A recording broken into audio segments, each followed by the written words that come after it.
Ladies and gentlemen, the following segment of the podcast is presented exclusively by Hillsdale College.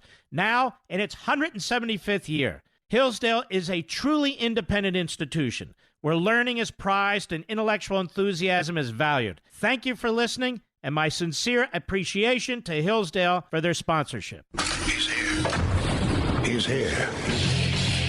Now, broadcasting from the underground command post, deep in the bowels of a hidden bunker, somewhere under the brick and steel of a nondescript building, we've once again made contact with our leader, Mark Levin. Hello, America. Mark Levin here. Our number, 877-381-3811, 877-381-3811. Welcome to our final radio show of the year. I will be back when will I be back? On January 7th, Mr. Producer, something like that? 2 weeks. Lots of things to do during 2 weeks. Unfortunately, none of it's a vacation. But that said, so this is going to be a blockbuster show. Now, why is that? You know what amazes me? You've got this left-wing, outrageous law professor from Harvard who testifies in the most grotesque way as a special pleader for impeachment during the House Judiciary Committee hearing at the request of Jerry Nadler and the Radical Democrats. And he's being quoted all day. It's okay to quote him a little. I've done that. Now, I pointed out what the majority leader of the Senate should do, and he should do it quickly. Nancy Pelosi refused to appoint these managers, which is not compelled by the Constitution, to bring the case to the Senate. And so the Senate feels apparently obliged, at least initially, to sit there like a bunch of senators bump on a log and wait around for Nancy Pelosi. And yet the sole power to conduct a trial is in the Senate. Now, there's a number of issues here. Must the Senate hold a trial under the Constitution? The Constitution's silent, so the answer is no.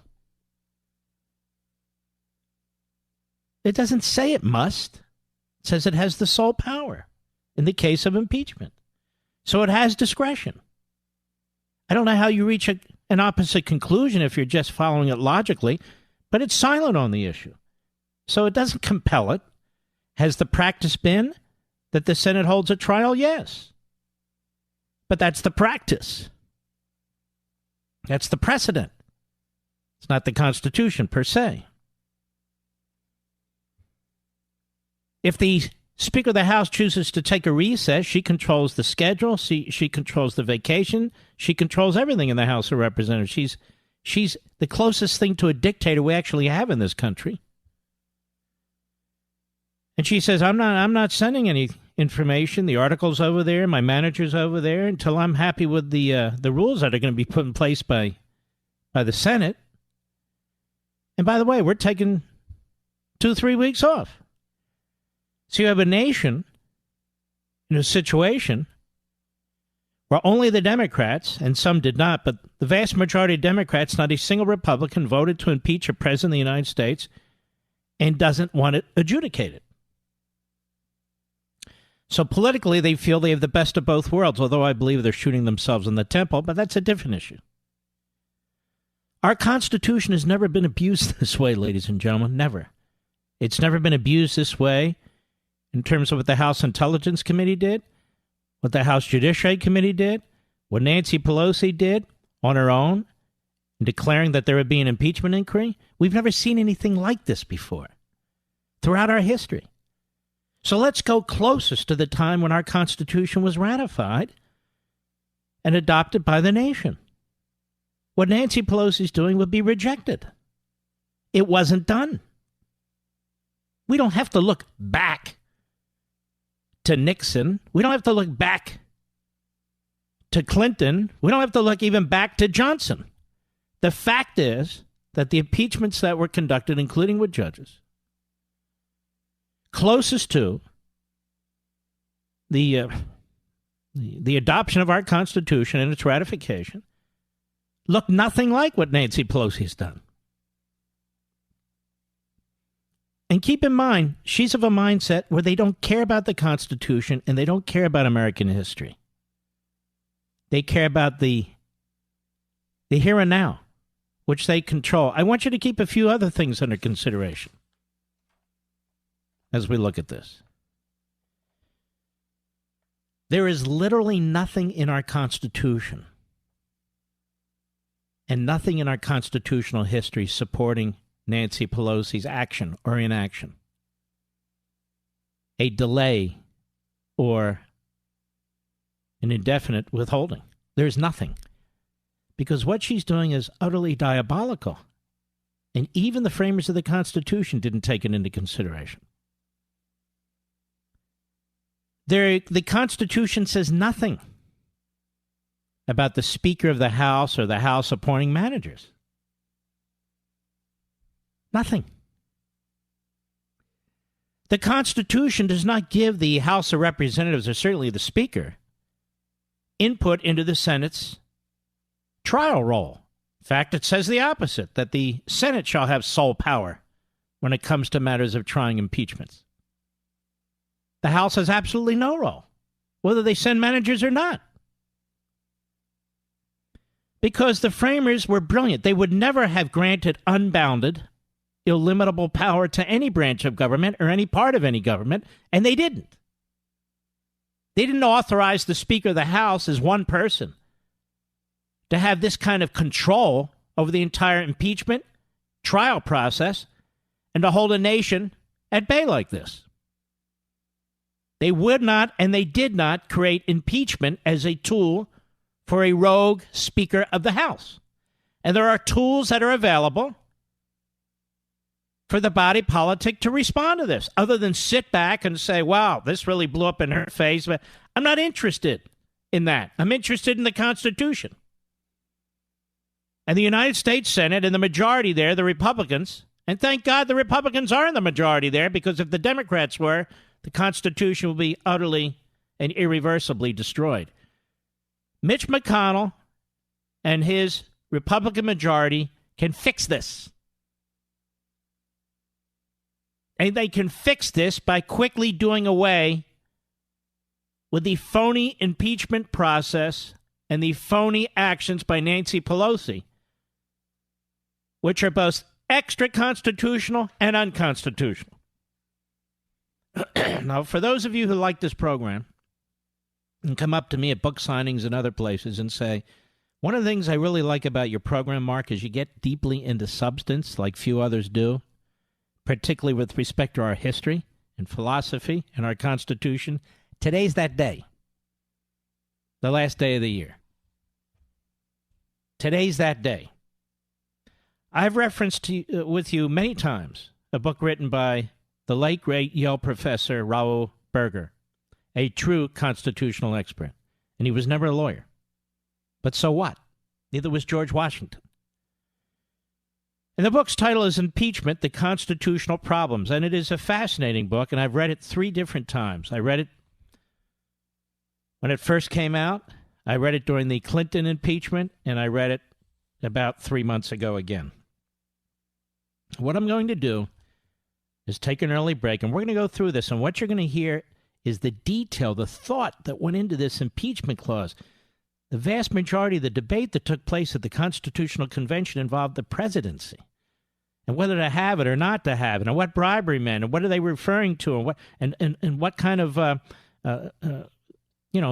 scholarship are they going to use, and all the problems it might face, and on and on and on.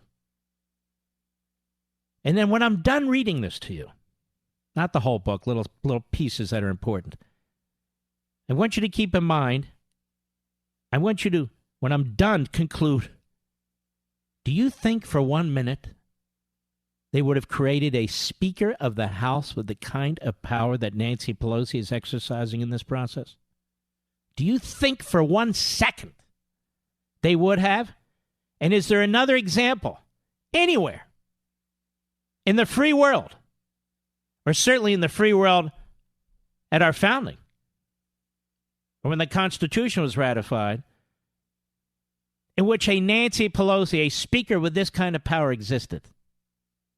Remember, these were men who were concerned about the concentration of power. These were men who were also concerned about legislative tyranny. These were men who didn't create a parliament. They created a republic.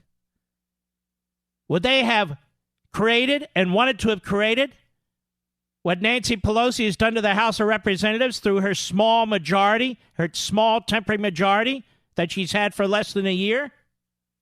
Would they have wanted to have created a Speaker of the House with the kind of authority that she claims to be able to exercise? Absolutely not. They never did. It never entered their minds that they would create something like that. The contrary. They sought to create the opposite. When we come back, we'll dig in. I'll be right back. Mark Levin.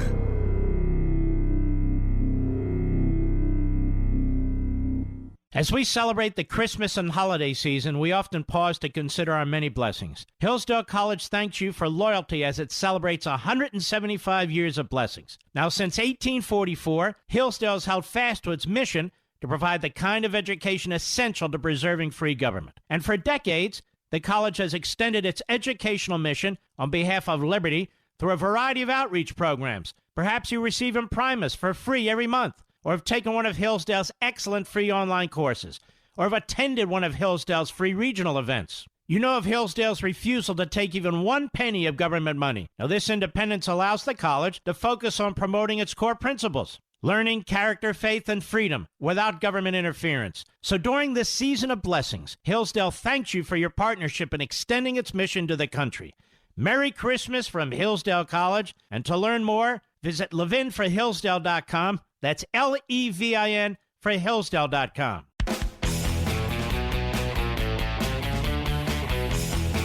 I'm going to do my best with this sore throat that I've acquired somehow.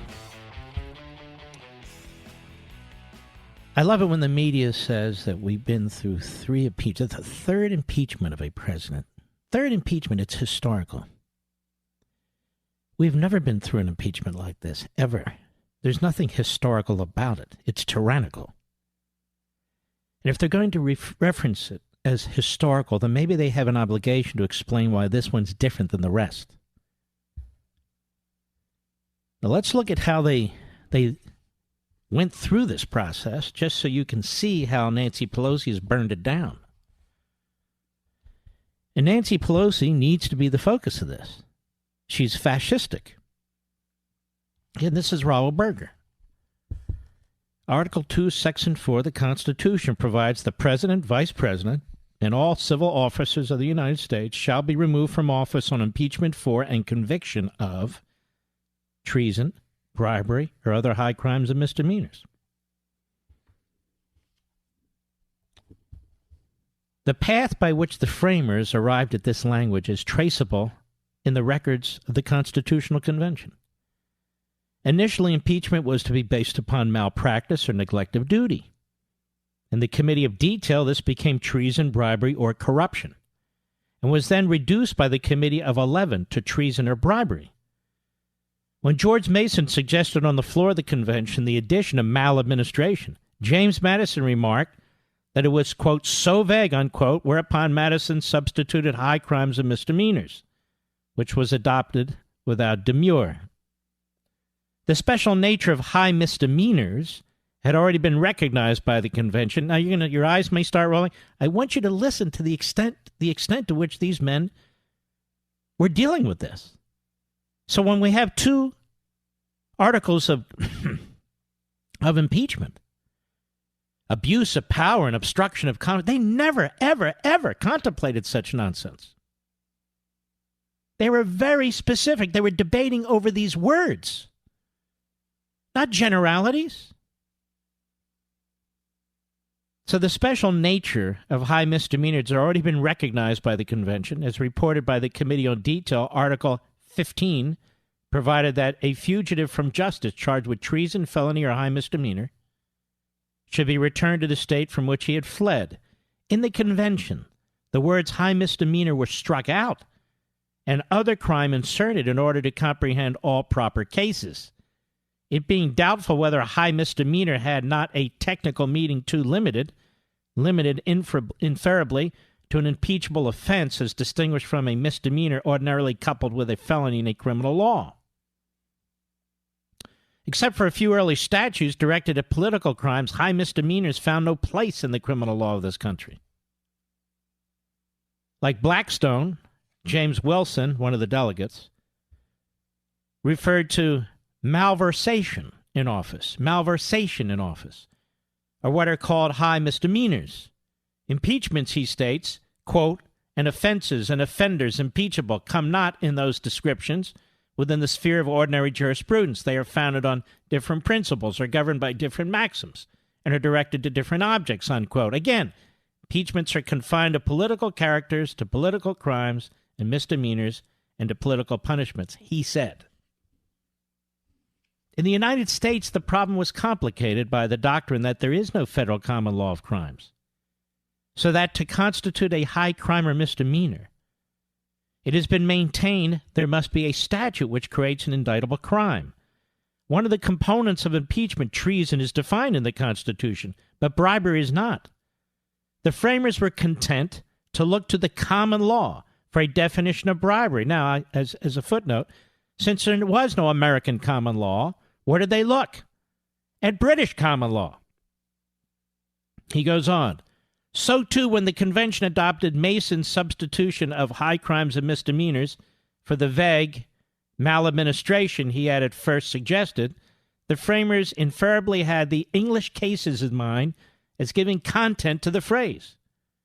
A striking assumption by the founders that English law would be applicable is exhibited by the first Congress's prohibition of resort to benefit of clergy as an exemption from capital punishment, an exemption first afforded by the common law to the clergy and then to such of the laity as could read. Now, what does that mean to you? Absolutely nothing. What's the general context of mean to you? Absolutely everything. These men labored over the language. They labored over the impeachment language. They labored over what the conditions would be to impeach a president and what the conditions should be in an attempt to remove a president. You hear nothing here about generalities, about platitudes. They debated each and every word, and they knew they were talking about the presidency.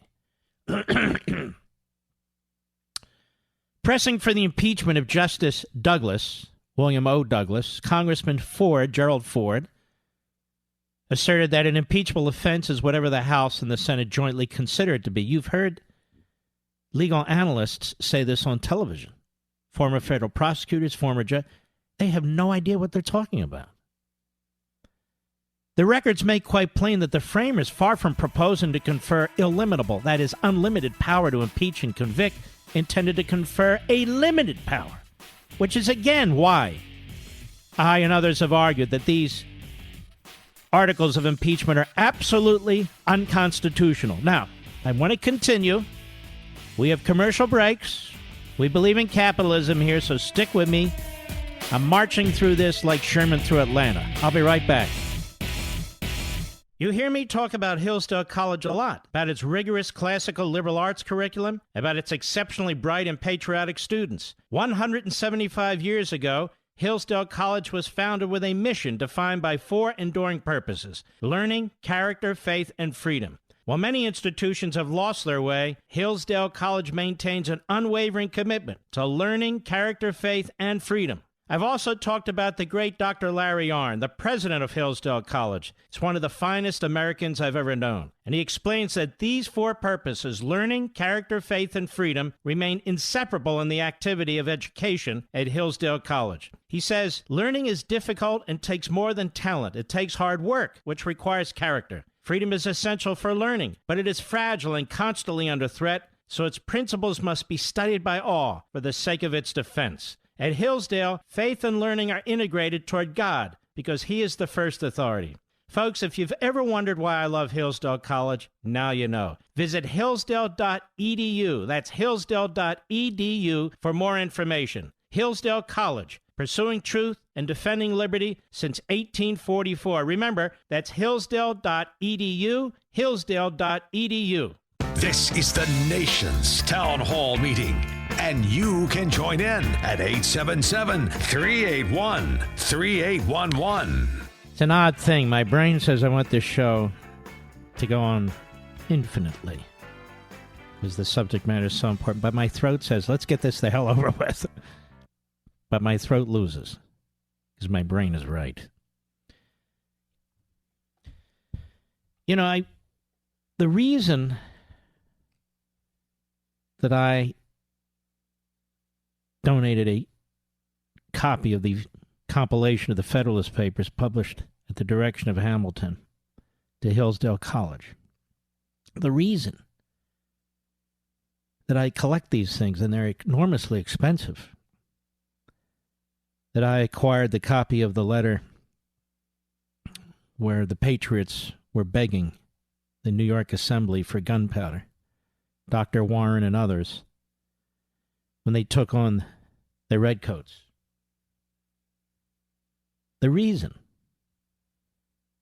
that I acquired a copy of The American Cause, the pamphlet, written so long ago, so crucial, by Thomas Paine, and have donated all of them. The reason I acquired a copy of George Washington's last lease on Mount Vernon and gave it to Mount Vernon. And the reason I have a copy right now of a document I haven't even told you about, again at enormous expense, even for me, of the first appointment of an Associate Supreme Court Justice of the United States by George Washington, William Cushing. And the reason at some point I'll be donating that too. And the reason I have spent probably 48, 49, 50 years of my life studying our founding and studying the Constitution and studying the Declaration and everything behind them and everything about them. And by the way, you learn something every day. Is because I love liberty. And I know you do too. And I want to understand it. I want to understand how some people move in one direction and some people move in another direction. How some societies breed tyranny and some societies breed liberty. What is it? And one thing I've come to learn.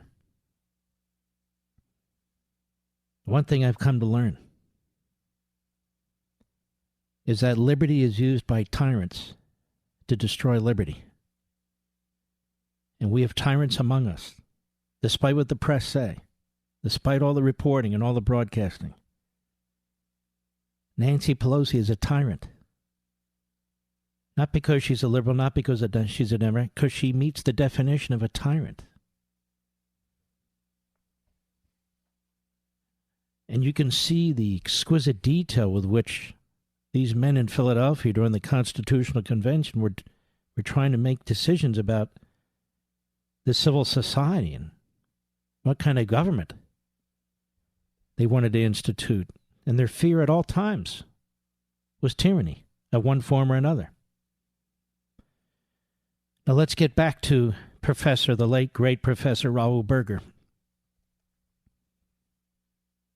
And again, he quotes Gerald Ford, then a congressman, the minority leader in the House, on William O. Douglas and the impeachment, and he says impeachment is anything that the House says it is, and this has been repeated.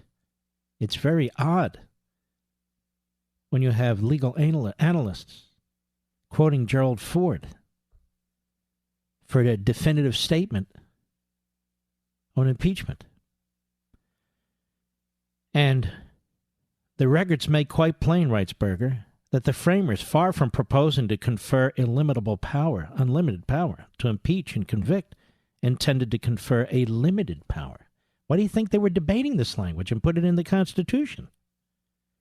Why do you think they divided the powers? Why do you think it takes 2/3 to convict and it has to be in a completely different body, a Senate? And all three branches will have to participate in this process. They didn't just surrender this to a speaker, to one individual. Before George Mason moved to add maladministration to treason, bribery, he explained that treason, as defined in the Constitution, will not reach many great and dangerous offenses. Hastings is not guilty of treason. He was talking about an impeachment in Britain. Hastings. Attempts to subvert the Constitution may not be treason as above defined. It is the mere or the more necessary to extend the power of impeachments. So Mason proposed to extend the power of impeachments to reach, quote, great and dangerous offenses. Attempts to subvert the Constitution by adding maladministration. But James Madison demurred because so vague a term, I quote him, as maladministration will be equivalent to a tenure during the pleasure of the Senate.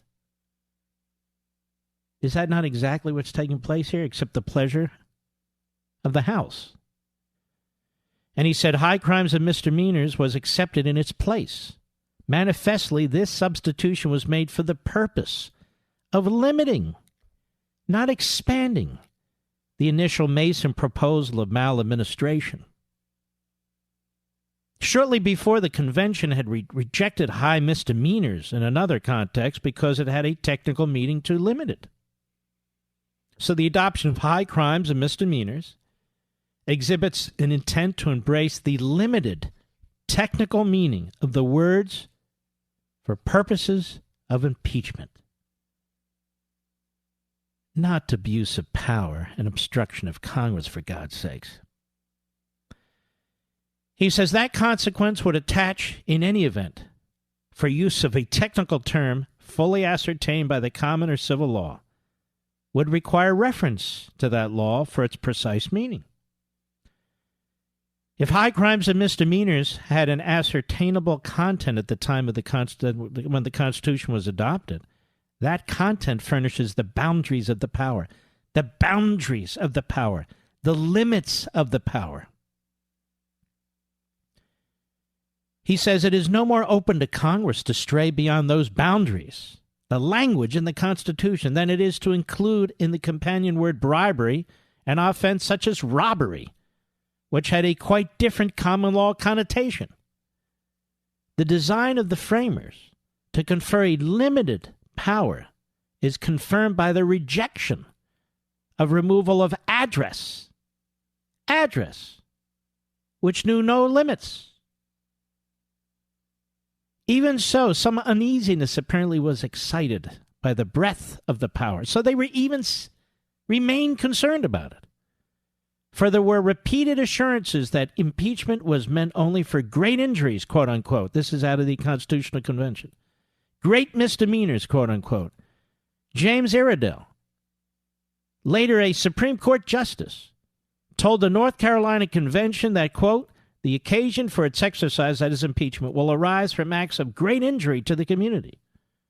Impeachment, said Governor Johnston in that convention, is a mode of trial pointed out for great misdemeanors against the public. From James Wilson's expression of hope in the Pennsylvania Convention that impeachments, quote, will seldom happen, it is inferable that he too was concerned only with serious misconduct. In this, the founders were but reflecting English sentiment. As was well put by Solicitor General, later Lord Chancellor Somers, who stated in Parliament in 1691 that the power of impeachment ought to be, like Goliath's sword, kept in the temple and not used but on great occasions. This, I hope, is why you listen to this program on the last broadcast of 2019. The peaks of the English practice were evidently familiar to the founders. In the Federal Convention, George Mason said corruption would be impeachable. Gouverneur Morris agreed that corruption and some few other offenses, quote unquote, ought to be impeachable. Madison added that protection against the negligence of perfidy of the chief magistrate, quote unquote, were indispensable. The president, said Madison, might pervert his administration into a scheme of peculation or oppression. He might betray his trust to a foreign power. And Morris added that he may be bribed to betray his trust. And that's where the bribery comes in, and what they meant by betray a trust to his foreign power. And that is, he might be paid by a foreign power to betray his trust and to be a loyalist to another country. In the Virginia Ratification Convention, Madison stated that if the president be connected in any suspicious manner with any person and there be grounds to believe that he will shelter him, he may be impeached. He also stated that were the president to commit anything so atrocious as to summon only a few states, that is, senators, to consider a treaty, he would be impeached for a misdemeanor.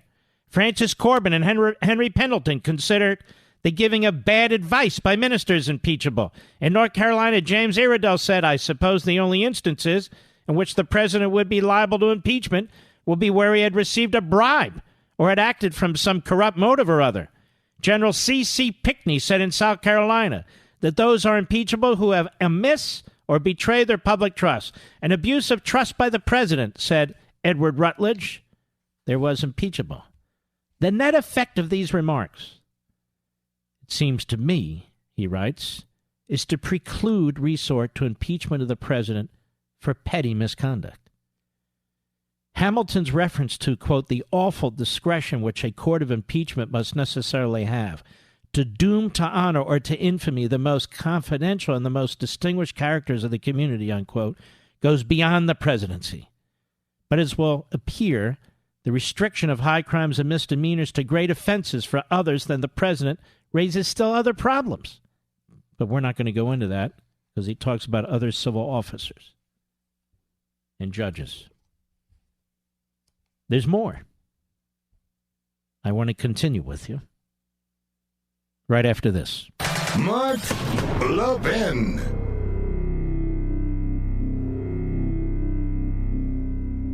As we celebrate the Christmas and holiday season, we often pause to consider our many blessings. Hillsdale College thanks you for loyalty as it celebrates 175 years of blessings. Now, since 1844, Hillsdale has held fast to its mission to provide the kind of education essential to preserving free government. And for decades, the college has extended its educational mission on behalf of liberty through a variety of outreach programs. Perhaps you receive Imprimus for free every month, or have taken one of Hillsdale's excellent free online courses, or have attended one of Hillsdale's free regional events. You know of Hillsdale's refusal to take even 1 penny of government money. Now, this independence allows the college to focus on promoting its core principles: learning, character, faith, and freedom without government interference. So during this season of blessings, Hillsdale thanks you for your partnership in extending its mission to the country. Merry Christmas from Hillsdale College, and to learn more, visit levinforhillsdale.com. That's Levin for Hillsdale.com.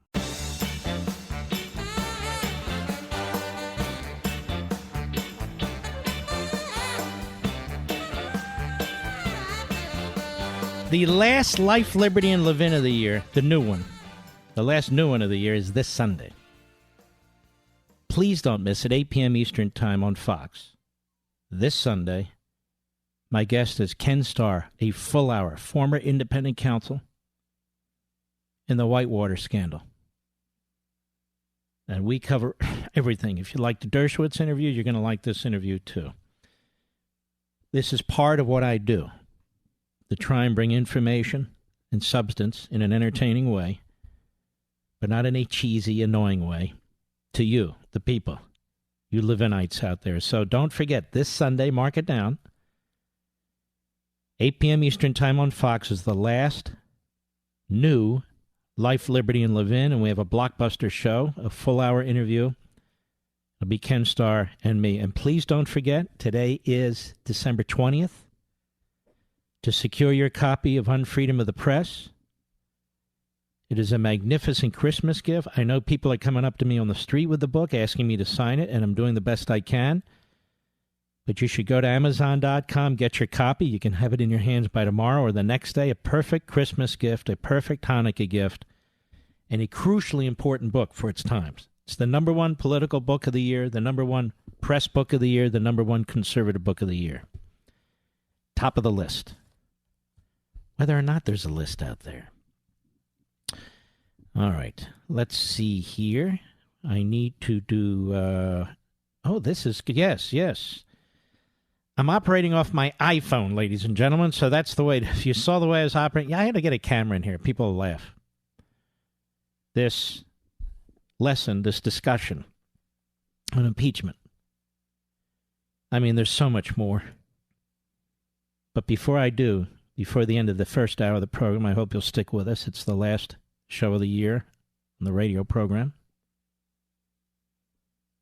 Nancy Pelosi trying to blackmail the United States Senate. Trying to blackmail the United States Senate while trying to cripple the President of the United States. I want you to listen to me very carefully. One person out of one congressional district who has no nationwide representation, who did not stand for national office, has taken complete iron-fisted control of the House of Representatives through a small majority, a temporary small majority that is less than a year old, and has tried to bring the presidency to its knees and is now trying to bring the United States Senate to its knees. She is tyrannical and she is fascistic. I'm deeply, deeply troubled by the lack of an immediate reaction, effective reaction, other than a floor speech by Mitch McConnell, who has as his primary duty to protect the Constitution and the institution that he leads, the United States Senate. Nobody said it would be easy, but it's not hard either. Put an end to it. If the Speaker of the House has now led an unconstitutional impeachment for the reasons I've spent the last hour explaining and weeks explaining in the lead up to the impeachment, that there's no such thing of impeachment for abuse of power and obstruction of Congress, and the processes and the traditions that were violated as they stomped through our Constitution. Her withholding the ability of the Senate to act means the Senate doesn't have to act under our Constitution. And they ought to put an end to this. From the Westwood One Podcast Network.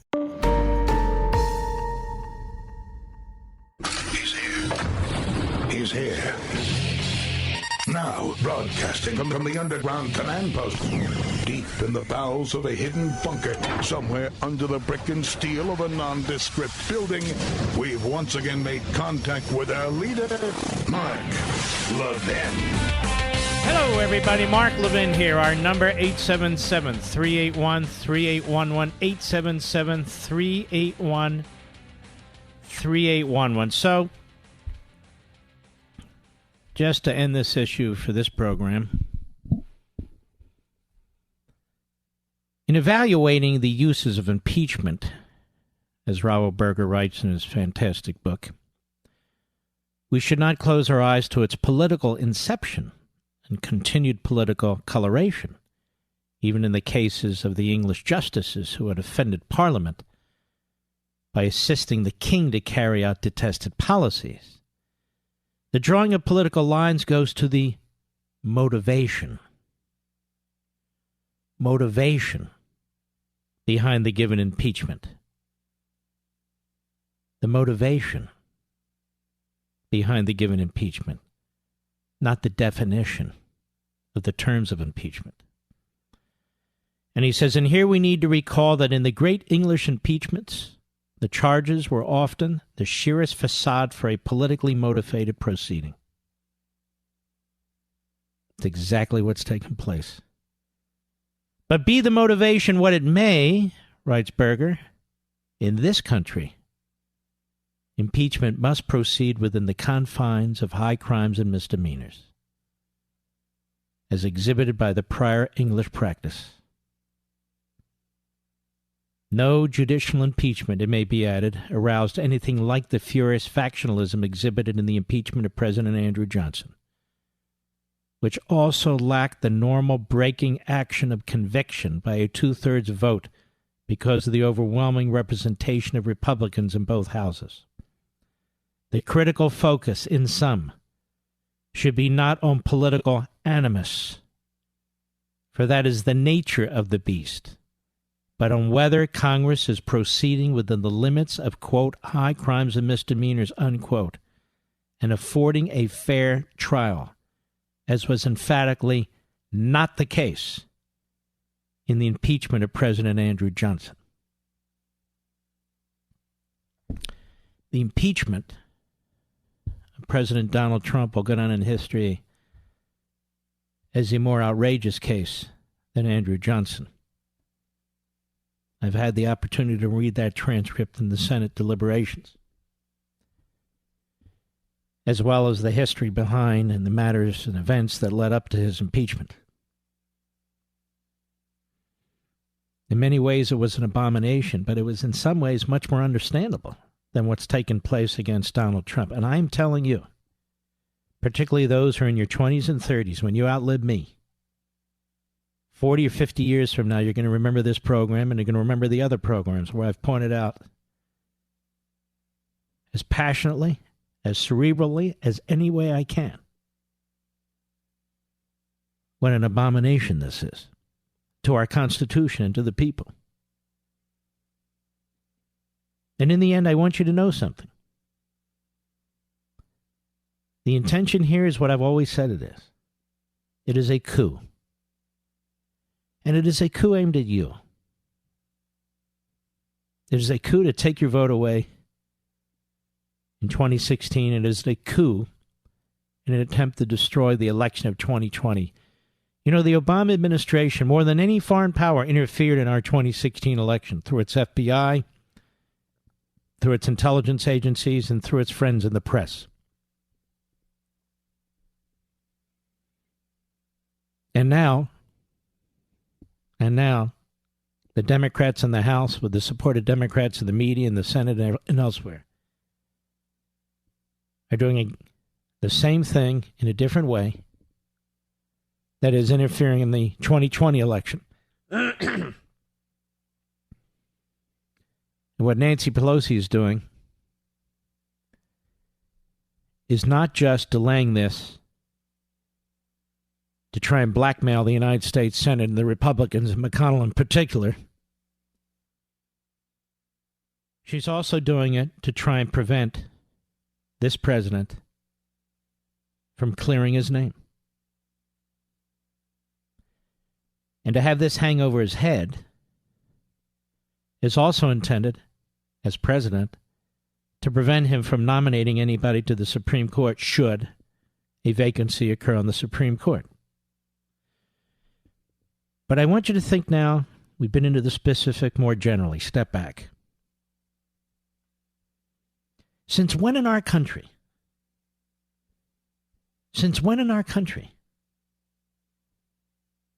do we create in a situation where an individual has a cloud hanging over his or her head that individual cannot clear? The framers of your Constitution, more specifically, the first Congress and the legislatures in the states, knew the disastrous damage that can be done to an individual. If they are accused of a crime or accused of an offense without the ability to quickly resolve the matter. The whole notion of speedy trials is in the Bill of Rights. We've passed statutes to try and enforce it. And there have been complications, but nonetheless, that's the objective, as imperfectly as it's executed. Here we have the fascistic Speaker of the House, who has as her purpose to slow down the ability of a president to clear his name or defend himself. So we have an unconstitutional impeachment. We have the violation of traditional due process rules applied to past presidents and judges. We have 2 articles of impeachment that are utterly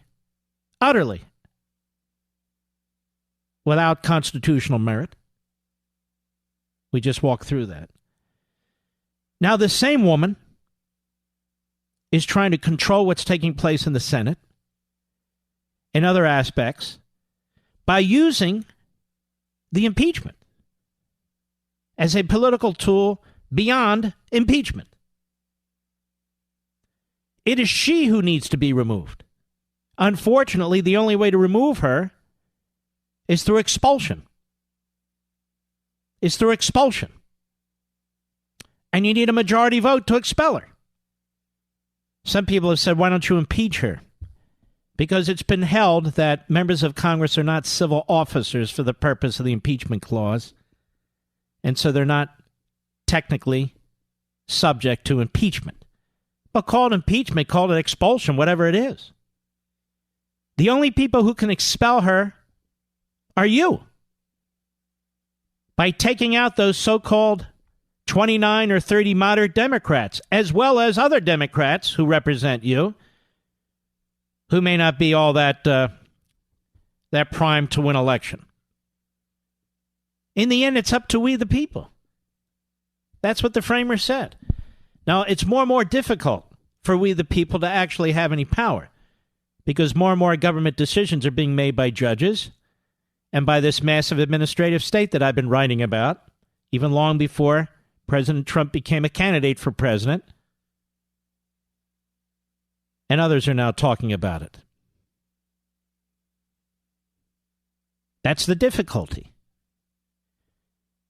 But if the Democrat Party and the media, and if a Speaker of the House get away with changing the course of an election and changing the course of history by manufacturing, by contriving unconstitutional articles of impeachment, steamrolling through the tradition of due process that's been applied in such instances by past Congresses, and even now uses the impeachment process to blackmail the Senate because she wants to control the outcome. She wants to control the outcome of a trial. If this isn't addressed now, it'll never be addressed. And the spurious arguments they make are almost unnecessary to point out. They want to call witnesses now? When these same witnesses they didn't call in the House because they were in a hurry? Now they're not in a hurry? And they don't want to call the key witnesses when it applies to their party and their scheming, like the so-called whistleblower and Hunter Biden? How much more are we, the people, going to put up with this stuff? Hopefully not much longer. When we come back, I want to talk about this newspaper, this evangelical Christian newspaper that has called for the impeachment of the president. You know, this newspaper, many religious newspapers of all sorts, of all denominations, write all kinds of things that never get anybody's attention. And yet this one, the Democrat Party press loves and can't give enough attention. Look at all the websites. Look at all the newspapers. Look at all the broadcast reports. So out of necessity, I must respond to this. I'll be right back. Mark Levin.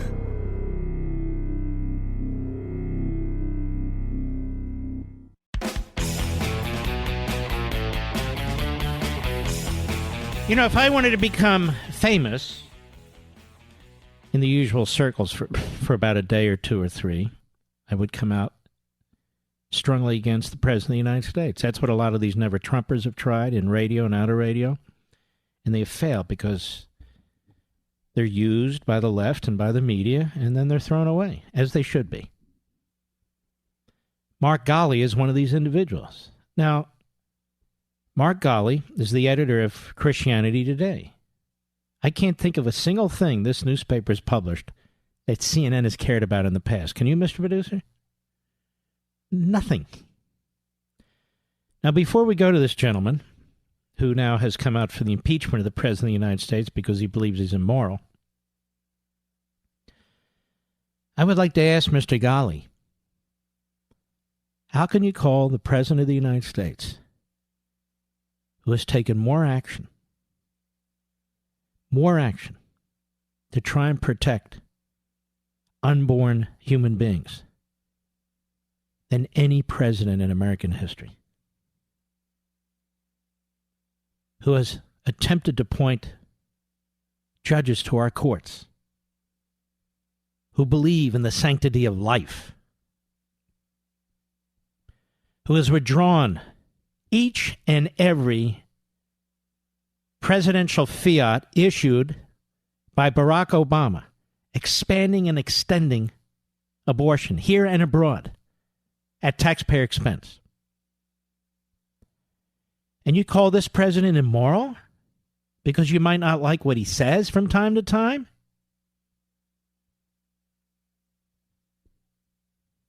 The things that this president has done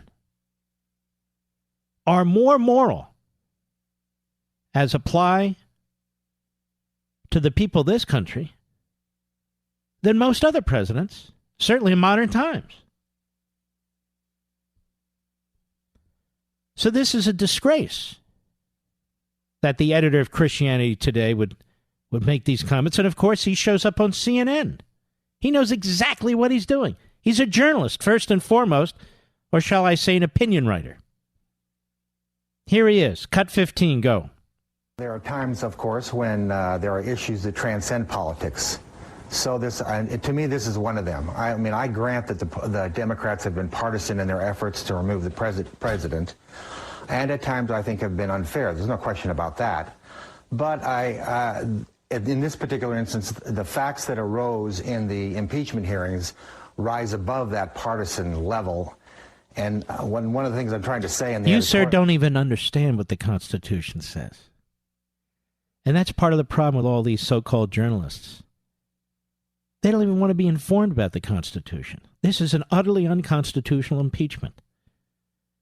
If you follow what the framers intended, if you look at the debates, as we very briefly and summarily went through in the first hour, and yet no moral indignation about that. None. Go ahead. This is reality. No matter how it came about or the motives that helped it come about, this is the world we live in. This is the president we have, and we need to deal with that honestly. You take a step beyond the politics here, and you say his actions are flat out immoral. See, this is a journalist, this guy. What's his first name, Berman? You're a disgrace, you pathetic punk. You really are. You're a dork-looking moron. That's what you are. And you take a step beyond the politics here, and you say this is flat-out immoral. Would they pose such a question to anybody criticizing any Democrat at any time? This guy won't even say abortion after birth is immoral. That is Berman. Go ahead. Well, yeah, I don't think that's a particularly unusual or surprising insight. I mean, people have been saying that for some time. The question is, when does his behavior, which is described as immoral accurately, rise to the level where he's no longer... Well, which behavior is he talking about, Mr. Producer? He's very, very... I know in his editorial he has it, but he's very loath to really get into that. And by the way, by implication, of course, I want you folks to understand that you're immoral too. Because if you defend and aggressively support an individual who's immoral for their immoral deeds, then you're immoral too. And every Republican in the House is immoral. That's what this guy's saying. That's the rational, logical implication of his comments. That we're all immoral. Must be nice being the editor at his newspaper. Sounds like a leftist at CNN. Cut 16, go. When Christians of any stripe support a cause that strikes me as manifestly immoral, it does damage to the cause that I've given my life to. Well, so what? You're one person. And what cause have you given your life to? Faith? Christianity? Well, there's a lot of people out there who've given their lives to their cause, faith, Christianity, and other faiths, who are actually quite pleased, some pleasantly surprised by what the president has done when it comes to matters of faith in this country. Appalling. This is just appalling. Dresses up this political hit as a moral cause. Go ahead. So I think that's one part of the equation that all Christians, especially my brothers and sisters in the evangelical world, need to think about more seriously and more deeply. So you folks in the evangelical world, you're just not thinking seriously and deeply enough. You're no Mark Golly, that's for sure. And so we need to remove the president, you know. And if you don't agree with that, you must be immoral too. If you defend and support and vote for this president, according to Mark Golly, well, you're immoral too. Now, lucky for me, I don't give a damn what Mark Golly has to say. I draw my own conclusions. I listen to the people I want to listen to. I read what I want to read. And I don't read him. And by the way, all the people citing him today and all the people using him today, they don't give a damn about him or his newspaper or evangelical Christians in the least. I'll be right back. Don't ask him for middle ground. There is no middle ground. Talk with Mark Levin now at 877-381-3811. You know, Bernie Sanders called Benjamin Netanyahu a racist. Did he not, Mr. Producer? I need to deal with this once and for all. Can you play that? Go right ahead. How would you respond to Israeli expansion of settlements? Would you link that to foreign aid to Israel? Israel has, and I say this as somebody who lived in Israel as a kid, proudly Jewish. Israel has the right. How is he proudly Jewish? He's born a Jew. How is he proudly Jewish? Can somebody tell me? He supported the Iran-Contra deal, the Iran deal. He opposes support for Israel. I don't know what he's done that shows that he's proudly Jewish. Now, you Gentiles out there, this is important to you too, I think. We have a man who's born a Jew, but who's a Marxist. Karl Marx was born a Jew. Was Karl Marx pro-Jew? Of course not. Marxists, for the most part, reject religion. They reject faith. Their ideology is to replace religion and faith so that the people have faith and a religious zealotry in the government. So if you're a Marxist, and I don't play games with Bernie Sanders, he's an old red. I know exactly who he is. I know where he's from. I know the whole schmear. He's a Marxist. And the media have let him get away with it because they're sympathetic to him. To say I grew up in Israel, he was on a kibbutz, which is another socialist experiment for most people. But so what? There are even Marxists in Israel. There are self-hating Jews in Israel, as there are in the United States, as there are in the Democrat Party, as there are all over the world. Why is it that Tlaib and Omar and AOC are so close to Bernie Sanders? Because he's so pro-Israel?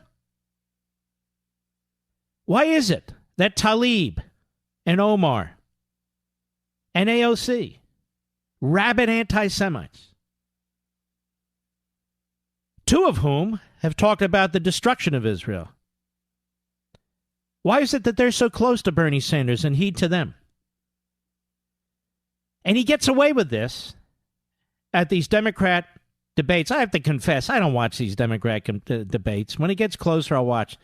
If I wanted to watch a half a dozen liberal nudniks I go back to law school and sit in the back and watch them debate with each other. Bunch of clowns. But that said, Bernie Sanders gets away with this. But not here. Go ahead. But to exist in peace and security. Now, these are throwaway words. How does Israel exist in peace and security when Hezbollah and Hamas have 150,000 missiles aimed at their cities? When Fatah, the so-called moderate wing, and they're not moderate, gives lifetime pensions and subsidies to the families of terrorists who killed Jews.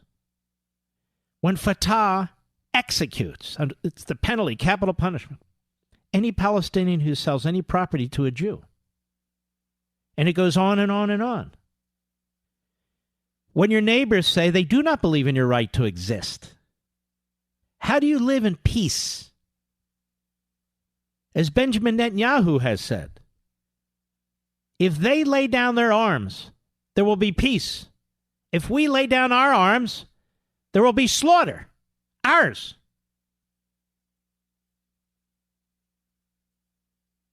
Go ahead.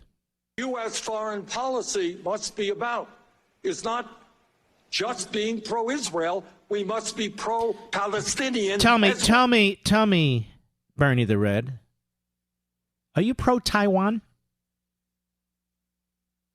How come you never speak out for Taiwan? Are you pro-Hong Kong? How come you never speak out for the people? Isn't this fascinating? He supports these democracy movements, he says. The people should speak. Why doesn't he speak out for those young students in Hong Kong? He never does. Or the people in Taiwan? He never does. Or the people in Venezuela? He never does. Or the people in Cuba? He never does. Have you noticed? Instead, he keeps pointing to Denmark. Look at Denmark. Look at Denmark. We don't want to look at Denmark. I can't think of a single instance, or maybe there are a few, but very rare, where Bernie Sanders has pointed to full-blown Marxist socialist states and the genocide that exists and has condemned them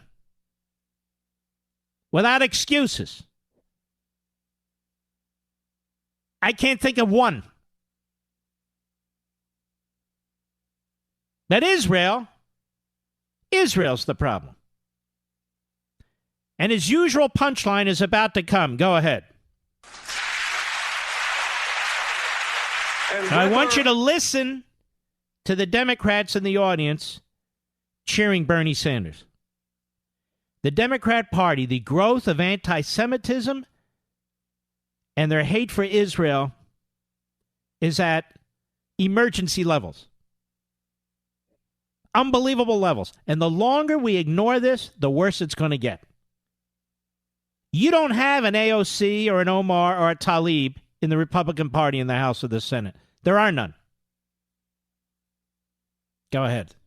In my view, we must understand that right now in Israel we have leadership under Netanyahu, who has recently, as you know, been indicted for bribery, who in my view is a racist. See, let's just stop there. This is what the old communist thugs do. He's been indicted for bribery. I hope you watched my interview with the fabulous Arthur Ferguson, a real former federal prosecutor, among other things. Brilliant man. On the charges against Netanyahu. I hope you watched that on Levin TV. That was in front of the paywall, and we linked to it on my various social sites. And it's over at Blaze, as well as Levin TV.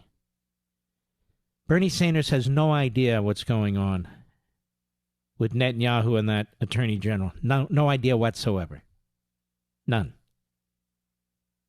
But tell me, why hasn't Raul Castro been indicted for murder and drug running and a whole host of crimes? How about Maduro? How about Xi? How about Putin? We can go on and on.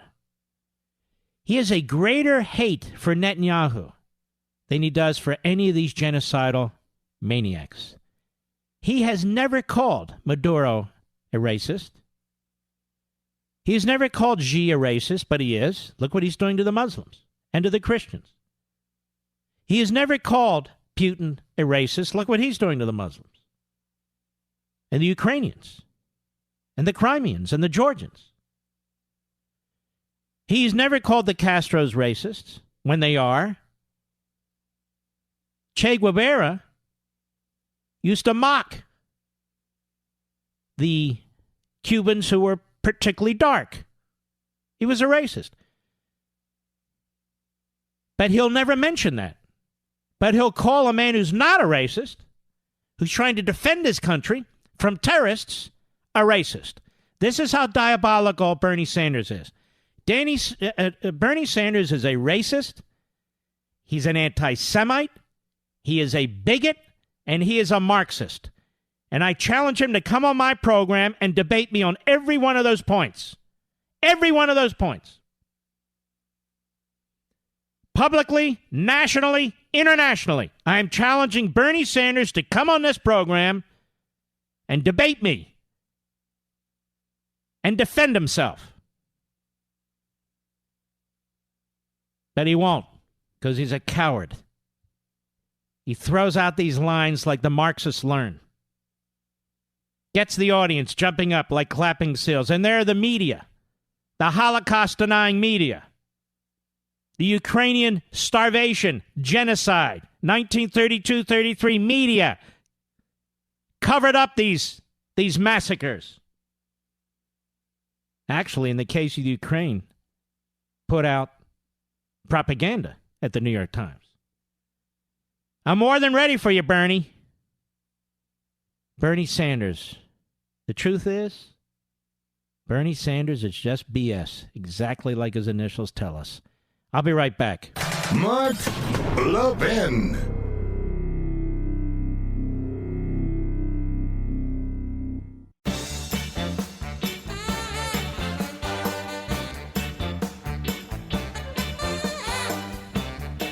Very special top of the hour next hour, as far as I'm concerned, so I hope you'll stick with us in what is soon our final hour of the year in radio broadcasting. And what a year it's been. And we'll talk about that too. You know, my friends, for the past 3 years, I've been pounding the airwaves about the coup being attempted and perpetrated against our president. There's something similar being orchestrated against Benjamin Netanyahu in Israel. It's because that's the nature of the left. They claim to like democracy when they hate it. They claim to like the voter mandates, except when they disagree with it. So they build these massive infrastructures in order to take down or control or burden people with whom they disagree. And that's who they are, and that's the way they are. I bet you haven't heard the whole story about Netanyahu. We just exposed this on Levin TV with my special guest, as I was mentioning, Arthur Ferguson. Together, Arthur and I uncovered this politically driven campaign to oust our country's friend, Benjamin Netanyahu. Because this issue is so important, I want to personally invite you to watch it by going to levintv.com, LEVINTV.com, and signing up for a free 30-day trial. Watch the shows, quickly see how we bring you content and perspective found nowhere else on TV, and expose the left, whichever side of the ocean they are rearing their ugly heads. And if you use code Levin, you can get $10 off your annual plan. It's the end of the year. The holidays are here. Now's the time to act. LevinTV.com, LEVINTV.com, promo code Levin. How about that? Lots of Levin. Now, a story like these are further evidence of how Optima Tax Relief solves tough IRS problems.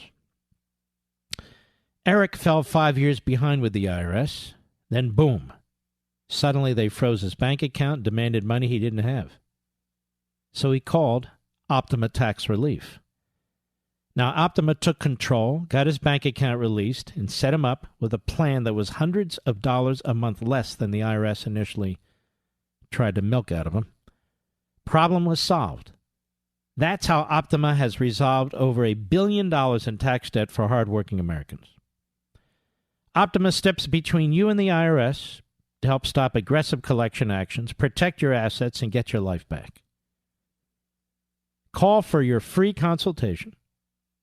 Ask if you qualify for the Fresh Start Initiative, because if you do, you could save thousands and get out from under your IRS nightmare. Call 800-499-6300. 800-499-6300. That's 800-499-6300. Mr. Producer, do we have an excellent caller or do we have an irregular American? Yes. And XM Satellite Jim, a regular American in Wisconsin. How are you, Jim?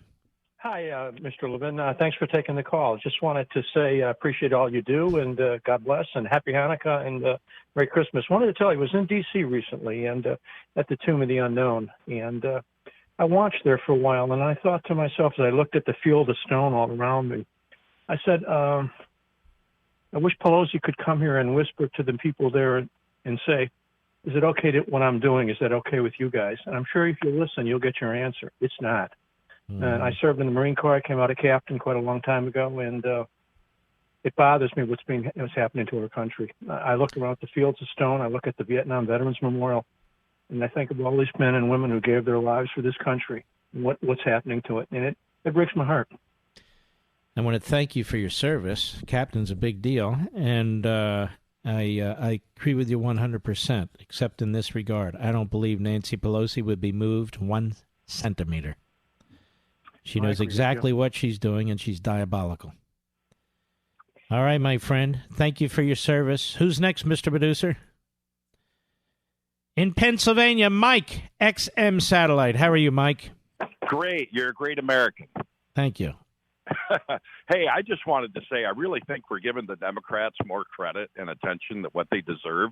They basically rendered themselves irrelevant. But how would you know they rendered themselves irrelevant if we weren't paying attention to it? Well, exactly. They took their best shot, okay? And in the midst of it, it's actually increased Trump's popularity, the money, the funding. And now, I don't disagree with you, but let me tell you what I told a room full of great patriots the other night at the Turning Point USA event. It's not just about politics. And I'm glad, because I believe what you're saying is right. It's about the Constitution. The Constitution has been damaged, and it needs to be fixed. And the only way to fix it is for the Senate to do what I suggest, in my view, humbly. Well, and that's okay. So there's two different things here.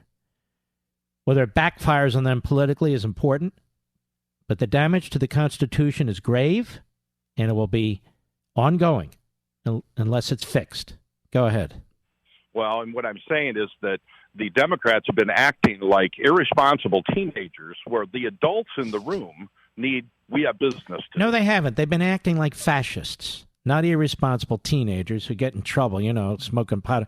No, their conduct is fascistic. It strikes at the very core of a republic, in my opinion. I get what you're saying, but I use the terms I use for a reason. Anyway, go ahead. And the adults in the room. All right, thanks for your call. I got it. Adults in the room, teenagers. The analogy doesn't work for me. It's not about the adults in the room and the teenagers. There are adults who believe in liberty, and there's adults who believe in tyranny. And the adults in the majority in the House of Representatives, it's not about parents and children. It's about liberty and tyranny and fascism and republicanism. So I'm not going to dumb down the analogy for reasons I don't even understand. Who's next, Mr. Producer? Yasim in Maryland on the Mark Levin app. Go. Hi, Mark. I have a question. Since Chief Justice has to preside over the Senate trial, does his participation imply constitutionality of the final outcome, thus making it difficult to be challenged in Supreme Court later? It's not going to be challenged in the Supreme Court later. There's nothing to challenge that the Supreme Court's going to take up. These are considered, this impeachment process is considered mostly a political process, even though the substance is required or stated and set forth in the Constitution. So the courts have a very, very limited role. I think Professor Dershowitz is right. If they do something fundamental, like change the constitutional two-thirds vote and that sort of thing. But I get your point. I really do get your point. I just don't think we're going to get any relief from the courts as a factual matter. I'll be right back. From the Westwood One Podcast Network.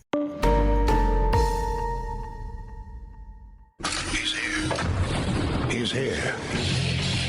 Now, broadcasting from the underground command post, deep in the bowels of a hidden bunker, somewhere under the brick and steel of a nondescript building, we've once again made contact with our leader, Mark Levin.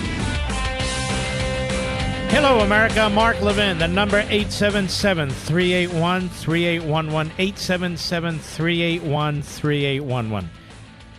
Let me begin this hour thanking you for being there. Thanking you for listening to this radio program. I have the best audience, the most loyal audience, the smartest audience in radio. You know, they used to test this. They had what they called P1s, P2s, and P3s. You remember this, Mr. Producer? And the P1s were the most loyal listeners, and P2s and P3s. And they used to test this on WABC in New York. They don't do a lot of testing of this anymore. And my audience, you and I, were always number one in terms of loyalty. Always. You're also the smartest audience. Now, how do I know that?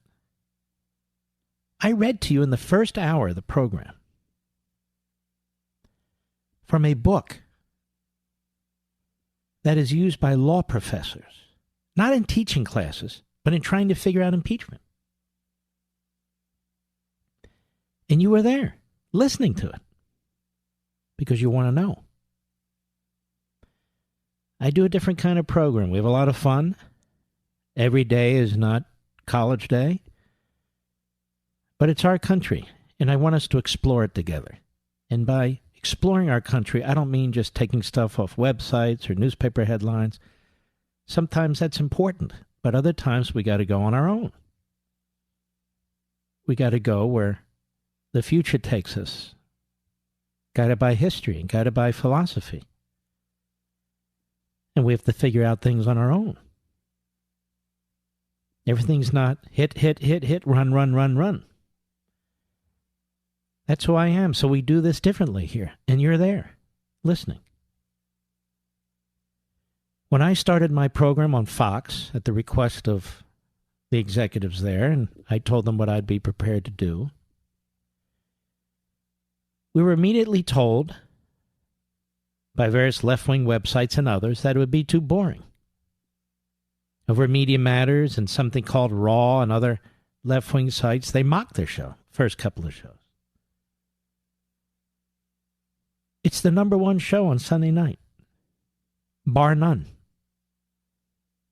And we beat CNN and MSNBC combined. We started at 10 p.m. Eastern Time. We've already moved to 8 p.m. Eastern Time. And for a good part of the year, we're smacking the teeth up against football. Or we're up against the World Series, or up against the Stanley Cups, or whatever it is. And we're still the number one show on cable news, whether it's 10 p.m. or 8 p.m. That's because of you. You want to know stuff. You want to learn stuff. You want to hear stuff. All the barking and yelling and all the rest doesn't do a damn thing.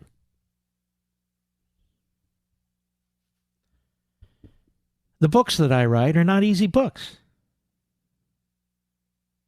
I don't dumb down the books. Some are harder than others. But they've covered an enormous part of our culture, of our society, of our history, of our future. All 8 of them, in different ways. And so many of you have read them. or read parts of them, or listened to them, or listened to me talk about them. That's absolutely wonderful. And then there's Levin TV, my fourth job. My biggest job is as a parent and husband, but my fourth job. Where virtually every day we walk into our studio and we put together a program, and I spend 3-4 hours on our Levin TV program, where there's no breaks, there's no teleprompters, there's no cue cards, and it's a different format that allows a different kind of program. And hundreds of thousands of you have joined. Now, I never dreamed when I wanted to get into radio when I was 16 years old, and I kind of gave it up. I didn't really pursue it. I pursued the law. Or when I started a Sunday show for nothing for 2 hours from noon to 2 p.m. It became a hit. Nobody expected it, and I didn't expect it. And then I did a 1-hour show, 6 to 7 p.m. Eastern on WABC. I mean, I'm starting the biggest station in the country. That's a pretty big deal. And I had to prove myself there. Everybody thinks this is handed to you. Nothing's handed to you. I'm not a Kennedy. Then it went to 2 hours. Then it went to 3 hours. Then they sought to syndicate it, and here we are. But none of this is possible without you, my audience. I have never understood people who disrespect their audiences, like a CNN, to stay focused on your family. And I have to work on it too. I don't vacation very much. In fact, I can't think the last time I took a week off for vacation other than last year this time, quite frankly. And unfortunately, the time I did take off in the last 14, 15 months wasn't very pleasant. Passing of my parents. And that's my point to you. I am so thankful I spent as much time I did with my parents before they left this world. And spend times with other family members. And spend time with my little dogs. Very, very, very important to take stock of what's going on around you. When we come back, Ollie North, who I haven't talked to in a few years, I don't think. And the last time we bumped into each other at Costco when I was getting a hot dog. I'll be right back. Mark Levin, tough as hell. That's why I like Mark Levin. And I'm not sure a lot of people like him. He's tough as hell. But I like him. I love him. Call in now. 877-381-3811. Well, we tried to get Ollie. There must be some kind of a technical glitch. Isn't that what we call it, Rich? So maybe after the year we'll have him on. It's an excellent book. It's called The Rifleman. Remember that show, The Rifleman? With Chuck Connors? I love that show. The Western, The Rifleman. It was on like 50 years ago, or give or take. Mark, you're dating yourself. Well, there's no reason I shouldn't. Anyway, I linked to it up on my social sites. You can get it at Amazon.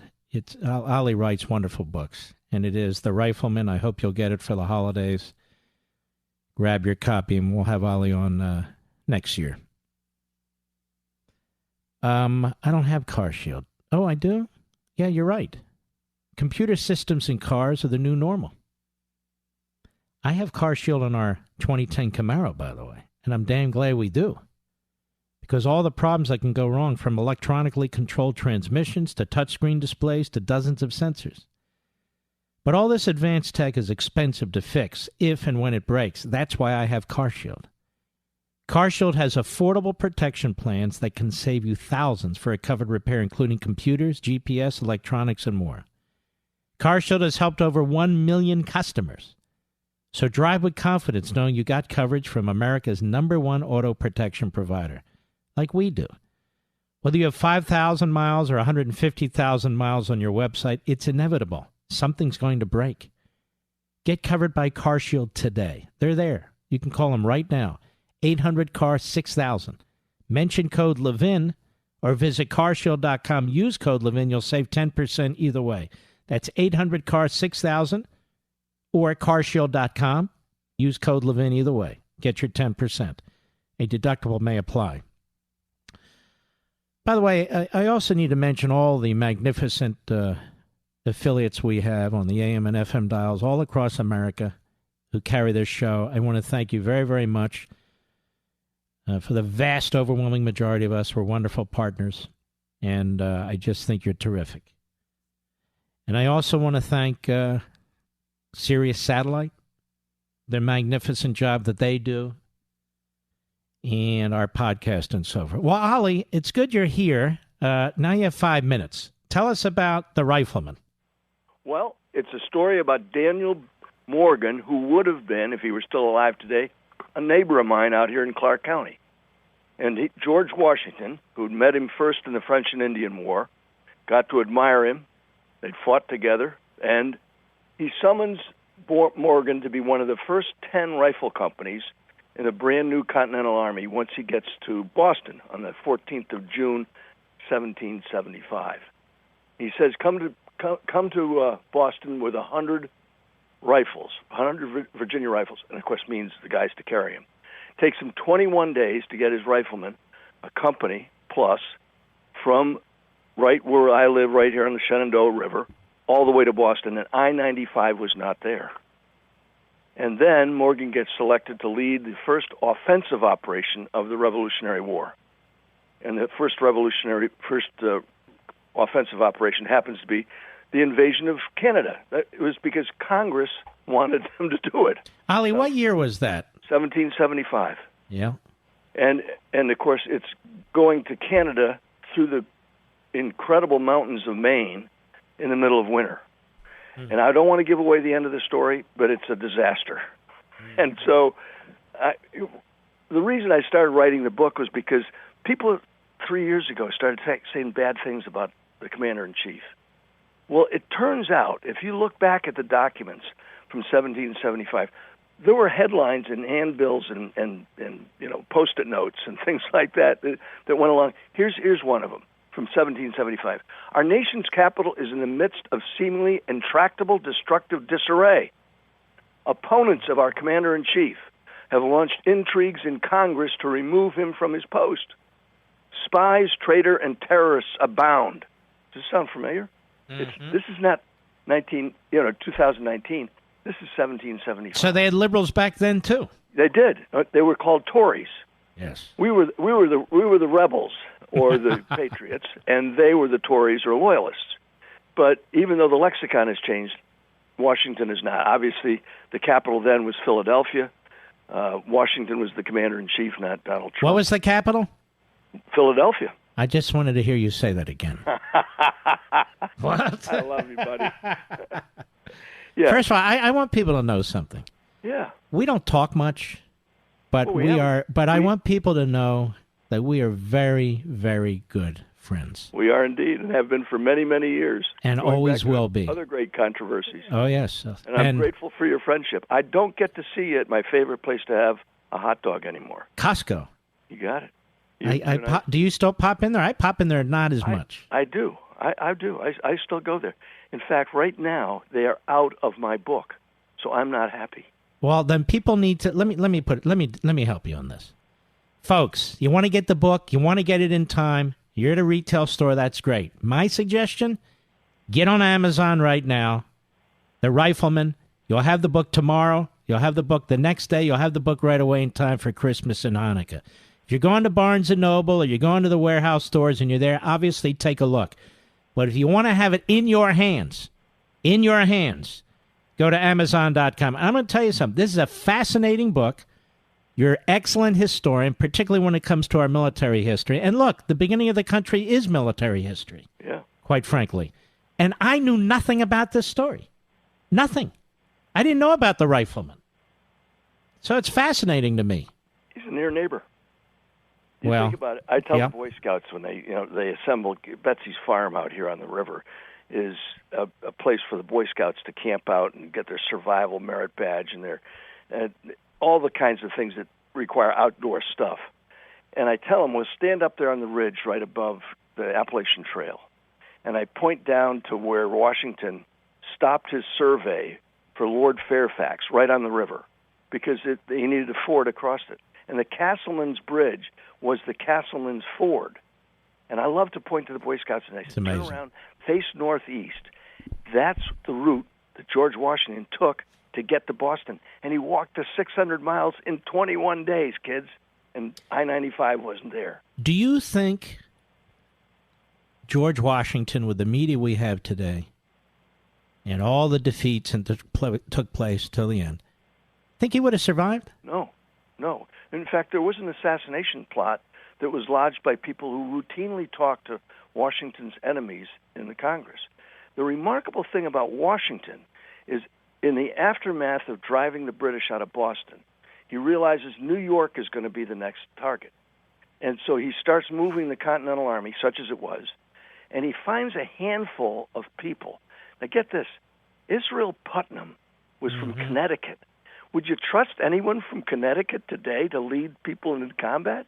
One of the reasons, and Washington makes it very clear during this is later on, after several other major battles in which Daniel Morgan is a part, Washington makes it very clear that one of the reasons we beat the British is every home in America had a firearm. Think about that. Yeah. Look what we're about to face in Virginia. I mean, and God bless these counties, mostly rural or outer suburban counties that are saying, you know what, this sanctuary stuff, we like it now. Wait, you know what? We can play that game too. So here's the prophecy. I don't have the gift of prophecy. I'm not Jewish. I can't be a prophet. But when I was with the president last week, I said to him, he says, how's this going to turn out? Just like he talks to you and me, right? I mean, how's this going to turn out? I said, here's my prediction. I don't have the gift of prophecy. You're going to be impeached. The Senate is not going to convict you. You are going to get reelected, and we are going to retake the House of Representatives. I think that's what Nancy's up to right now. That's why this thing is not moving across the other side of the Capitol. I think she's finally realized, oh my God, I made a terrible mistake. And I think my little prediction is likely to turn out well, just like it did for George Washington. And you know what, Ollie North? If your prediction turns out well, and God willing, they should reverse this impeachment because it's unconstitutional. Their process is unconstitutional. Yep.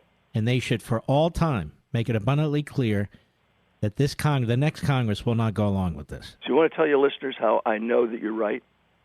How? Because you don't want me to tell them? I know you're right. Uh-oh. Because when I first got to know Mark Levin, he was in a very, very important post at the Department Don't tell of Justice. people what I did, though. No. All right. No. We keep that secret. Well, you're a great American, and I'm grateful Well, for thank you. our friendship, our long and profitable friendship. Yes. Yeah, it has been. And by the way, that's not a four-letter word. Profitable? No. According to Joe Biden, it's a three-letter word. Well, Ollie, listen to me. You and your family, you must have 400 grandkids by now. Only 18. God. How many kids do you have again? Four. Wow. We're very productive. Yes, you are, and that's a good thing. And they're all going to be here starting tomorrow.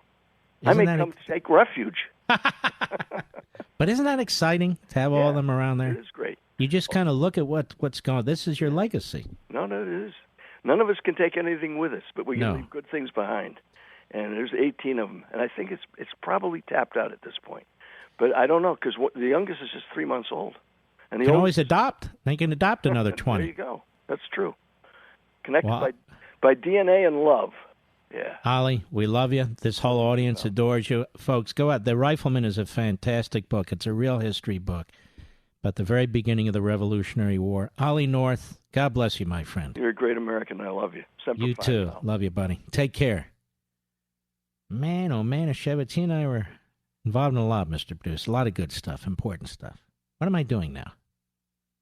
I'll be right back. Mark Levin.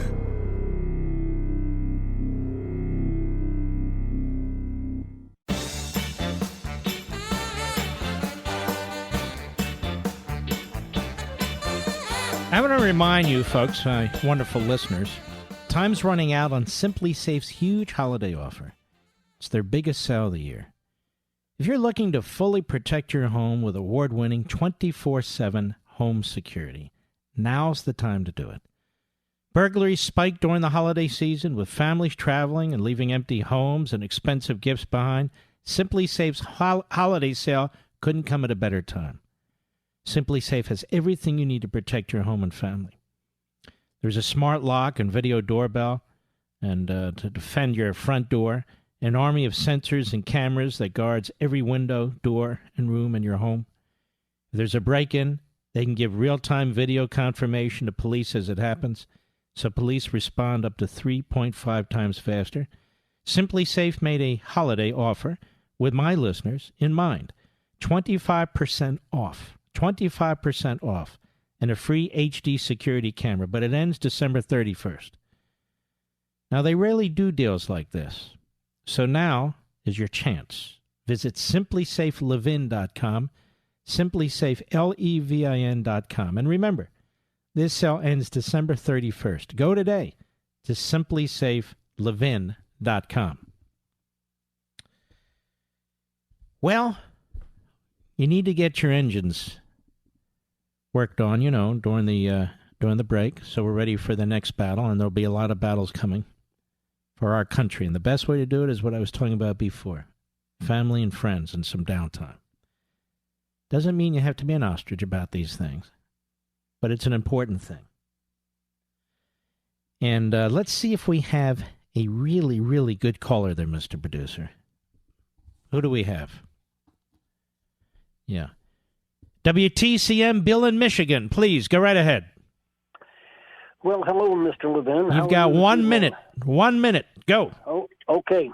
I had a quick question on this 2 articles of impeachment that Nancy Pelosi is holding back. I heard that the other day someone had mentioned that she could hold them in perpetuity. And my question is, if that is in fact true, if the next election comes up and they manage to flip the Senate to Democrat control, can she hold it that long and then present it to the Senate? First of all, she can't hold them one Congress to the next. That is a fact. She can't bind one House to the next when it comes to a matter of impeachment. So people are coming up with some screwy ideas. Okay, well, and number 2, this can be ended very, very quickly and must be ended very, very quickly, and Mr. McConnell needs to do it very quickly. Null and void. It's that simple. She went on recess. The House is on recess. It's over. That should be the Senate response. Thank you, my friend. Here we go. In your honor, this Friday, the last of the year, America,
Merry Christmas, Happy New Year, and Happy Hanukkah to each and every one of you. God bless you from my family to yours. We salute our armed forces, police officers, firefighters, and emergency personnel. Good night to all my little doggy guys. We love you so much. And good night, Dad, and good night, Mom, and good night, Leo. Leo was my father-in-law, people ask. And the best to you, the best of health, and the best of success, and the best of wishes. Thank you for everything, and God bless you, and I'll see you next year. From the Westwood One Podcast Network.